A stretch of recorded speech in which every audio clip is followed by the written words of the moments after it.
बसप्पाच्या अरण्यात घडलेली ही अद्भुत लीला. आज आपण अशा एका भक्ताची गोष्ट पाहणार आहोत ज्याने लोकनिंदा सोसली, दारिद्र्य भोगलं, पण स्वामींचा पाय सोडला नाही. आजोबा सांगणार आहेत अध्याय 15वा.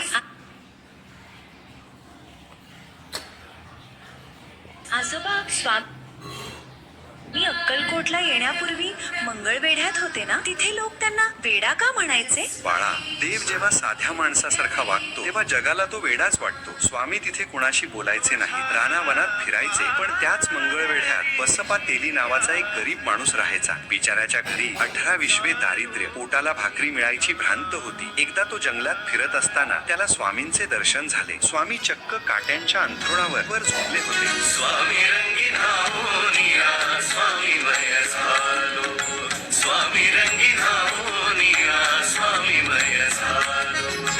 तुझ्या काट्यांवर त्यांना टोचलं नाही का? नाही बाळा, जो स्वतः सृष्टीचा नियंता आहे त्याला काटे काय टोचणार. बसप्पाने ते पाहिलं आणि त्याला समजलं की हे साक्षात ईश्वराचे रूप आहे. तो स्वामींचा भक्त झाला. लोक त्याला हसू लागले, वेड्याच्या नादी लागला म्हणून चिडवू लागले. अगदी त्याच्या बायकोनेही त्याला खूप बोल सुनावले. पण बसप्पाचे चित्त फक्त स्वामींच्या चरणी जडले होते. बाळा, मग एके रात्री स्वामींची लीला सुरू झाली. दाटली या कंठाशी आर्तताही आजर दाटली.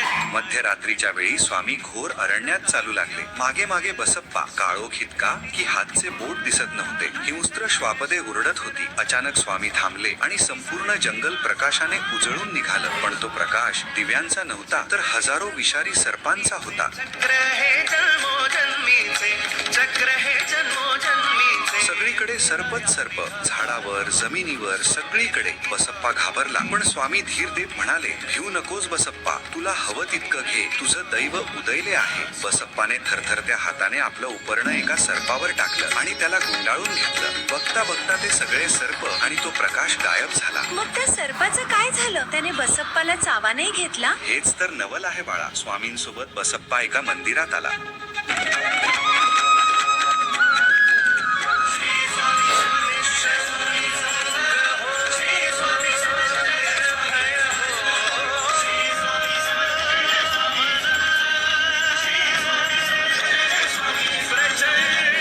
जेव्हा त्याने आपलं उपरणं सोडून पाहिलं तेव्हा त्यात सर्प नव्हता, तर शुद्ध सोन्याची लगड होती. स्वामींच्या एका कृपेने बसप्पाचं दारिद्र्य कायमचं नष्ट झालं. स्वामी म्हणाले, जा बसप्पा, आता सुखाने संसार कर आणि आपली मुलं बाळं सांभाळ. स्वामींची भक्ती केल्यावर माणसाच्या आयुष्यातलं दैन्य कसं संपतं याचं हे जिवंत उदाहरण आहे.